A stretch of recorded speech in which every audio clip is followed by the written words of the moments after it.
What's going on, guys? Happy Friday here. We got a 9-game NBA slate on DraftKings, which I'll be breaking down, talking through some of my favorite core plays based on the injury news we have so far. Make sure to stay updated with me on my socials, my free Patreon link down below, as well as my Twitter at HeartDFS. Hit that like button as it does really help on my channel, and I do truly appreciate it. Yeah, let's get into the slate breakdown. So, breaking down this 9-game slate, the big news obviously is that Indiana team. We'll get there in a second. That's going to be the chalky way to go with the value.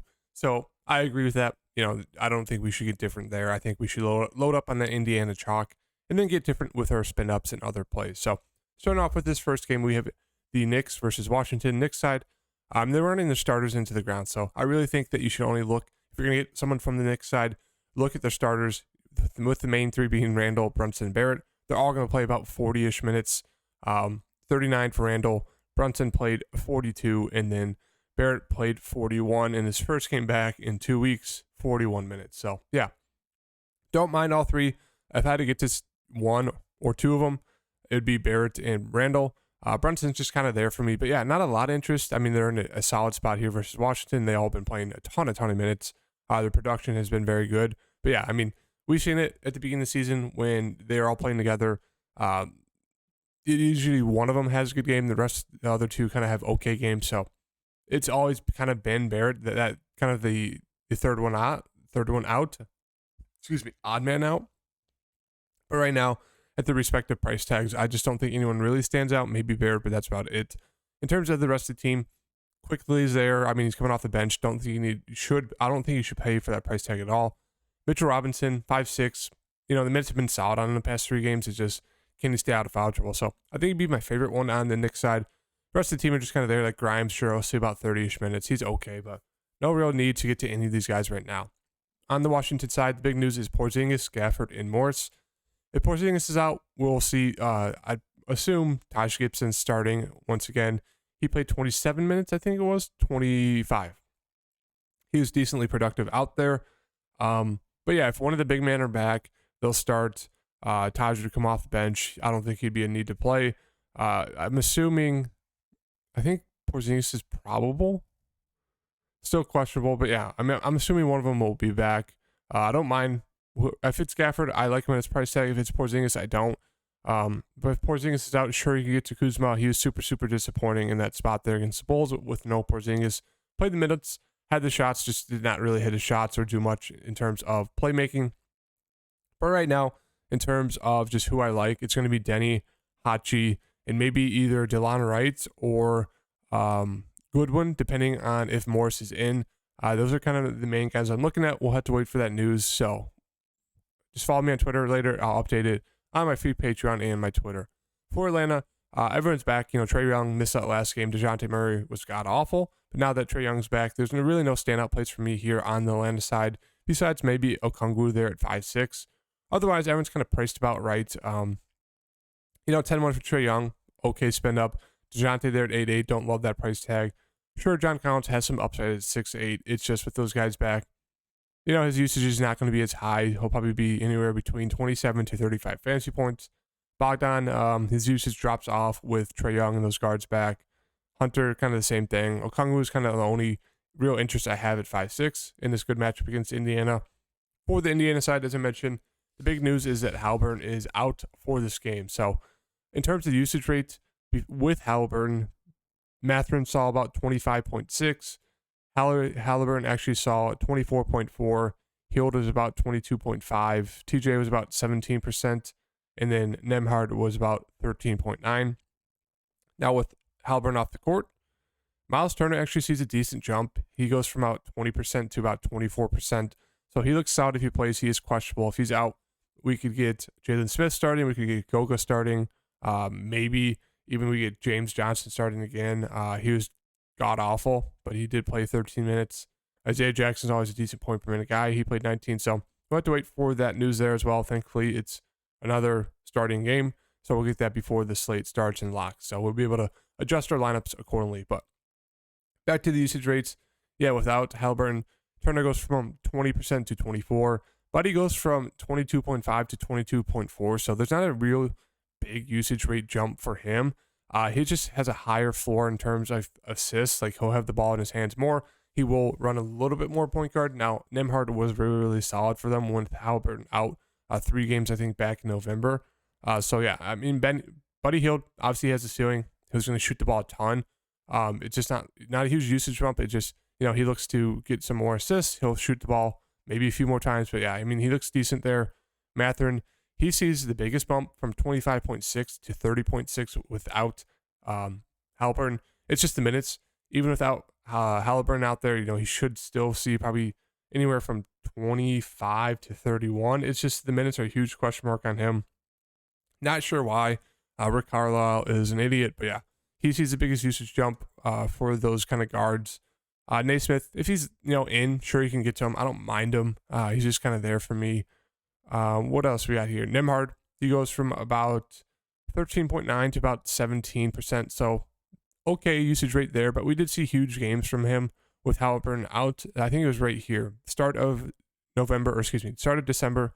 He played 35 minutes, 37, 41. He had 38.5 fantasy points, 37, 64.5. So he's very, very solid upside. He becomes way more involved in offense, 10 assists, 8 assists, 13. He will shoot the ball 10 plus times. So yeah, Nembhard looks great here at 4,300. Same thing with TJ McConnell. His usage rate doesn't really change at all. It's just the minutes for him. He'll see the minutes. He's very productive when he's out there. So I like both of them a lot there at their respective price tags. I think they're both way too cheap.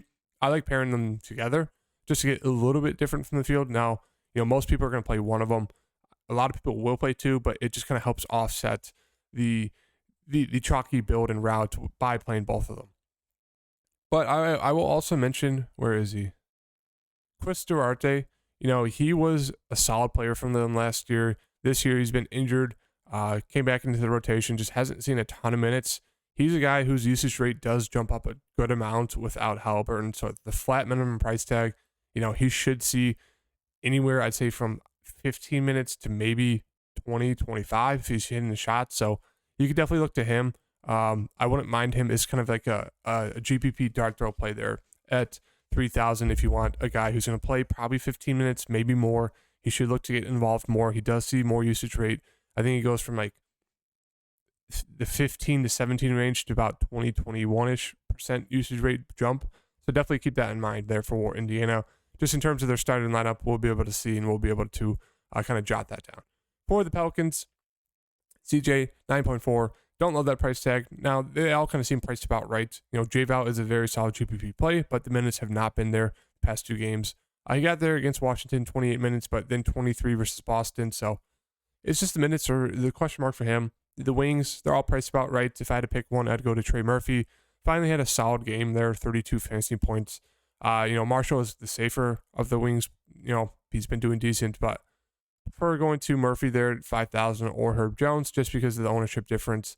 The rest of the team, I don't mind Larry Nance there. The minutes are decent, 21, 26, 20. We know his huge upside. It's just if he hits his shots and gets involved, which right now it's kind of just the CJ show, and then those guys like Trey Murphy. So not a lot of interest in the Pelican side. Detroit side, they're all pretty cheap here. Not the best matchup. Obviously, there's some blowout risk, but I think my standouts would be kind of the 3 guards for right now. Duran's still out, Bagley's still out, Joseph is out. So we'll see a starting lineup of Bogdan, Hayes, Ivy.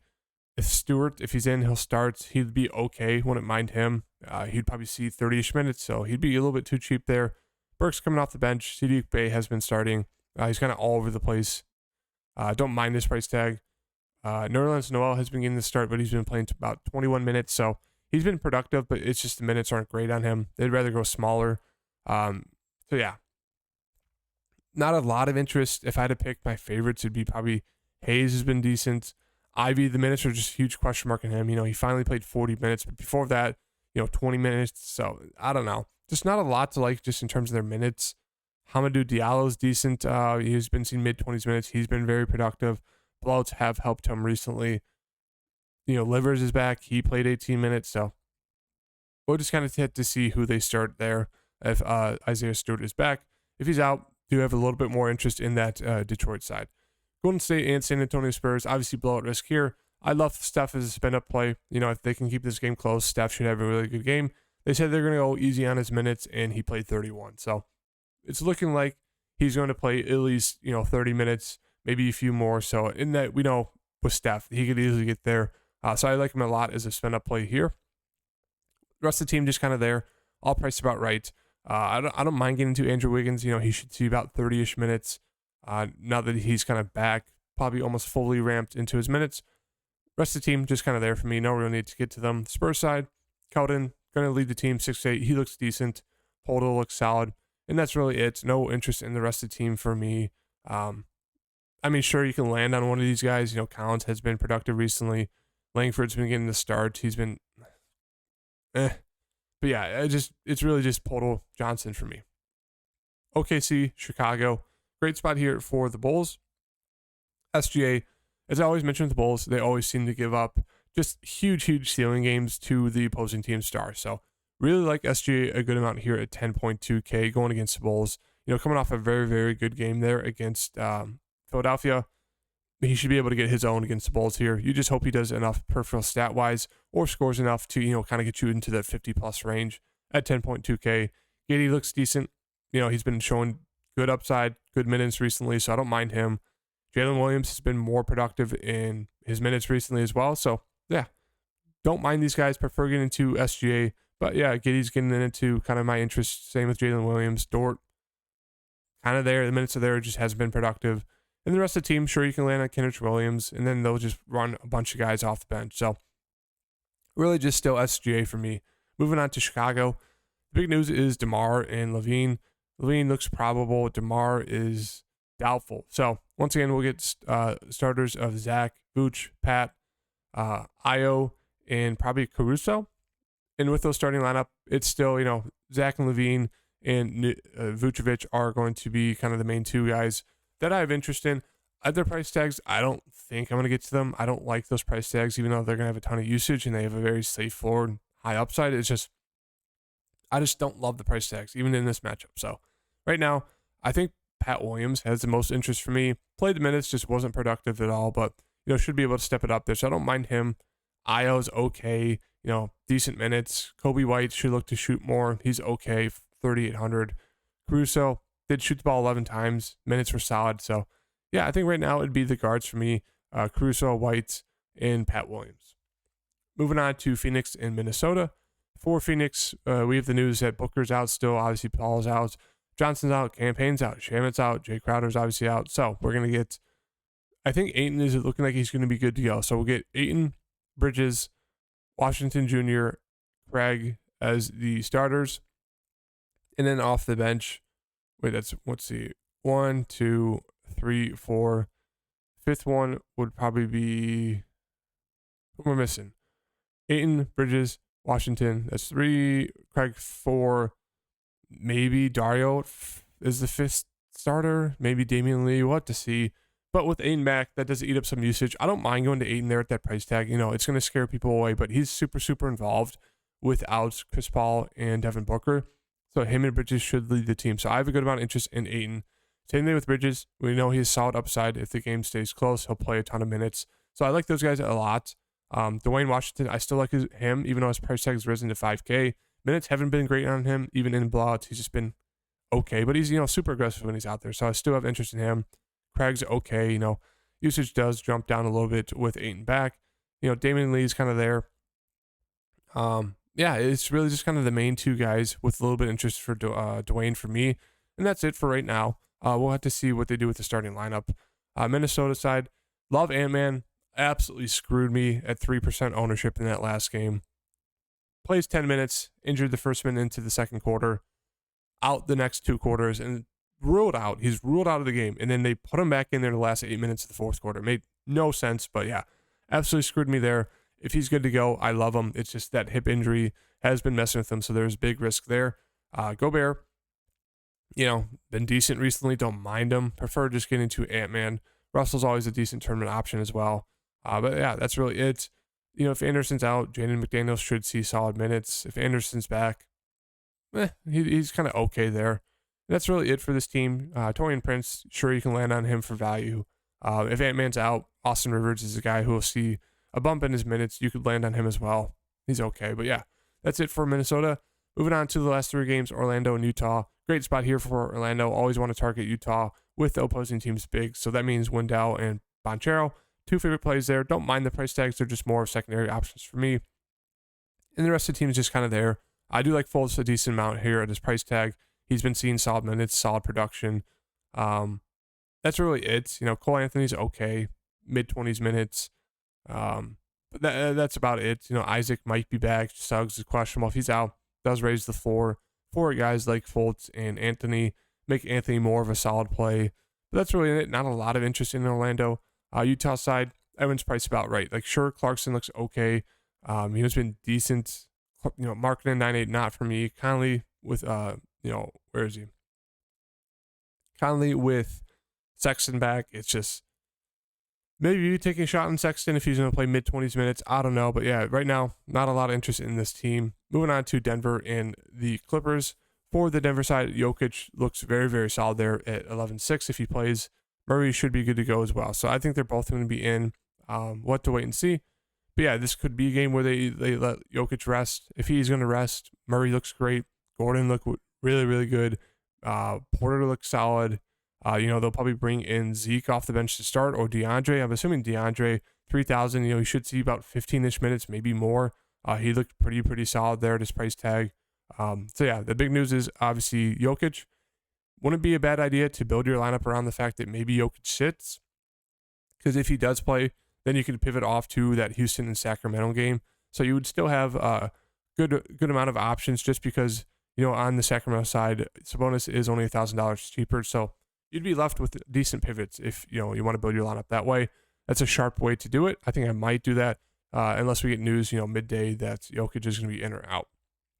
But yeah, that's really it. Kind of depends on Jokic for me for the interest here. But you can always get to these guys as secondary options. For the Clipper side, with Paul George still being out, Kawhi is at now 10,000. Just more of a secondary, spend up option for me. Powell's there. He'll be productive off the bench. Don't mind him. Same thing with Zubac. You can always take a tournament throw on him. It's just the minutes are always in question. Man will start. He played a ton of minutes, so I don't mind him there at 4,300. He looks like a decent value play. That's really it. Covington's seen a decent amount of minutes as well. You can look to him. But yeah, they're going to play these guys a ton of, just from Covington all the way up. They're going to play like 15 to 25 minutes, depending on who they are.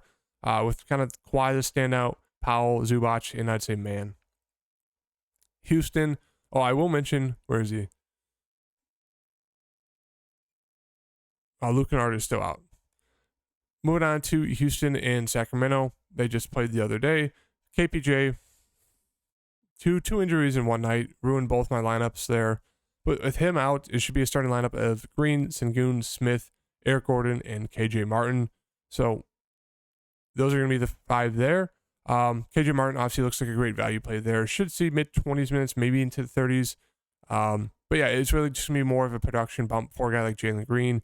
Maybe a little bit more for a guy like Jabari Smith, so they look solid. Don't mind Sengun. He's been good recently. Same thing with Eric Gordon. He's an okay value play there. Don't love it. Prefer getting to KJ Martin there at 3,800. He looks very, very solid. And I will say Eason will see a little bit more of a minutes bump. You can definitely go to him as a pivot off of KJ. Same thing with Deshaun Tate. He should see a few more minutes. He's been productive when he's out there. So I don't mind going to Tate or Eason off of a KJ Martin just as a pivot play, because KJ Martin's going to be very, very chalky.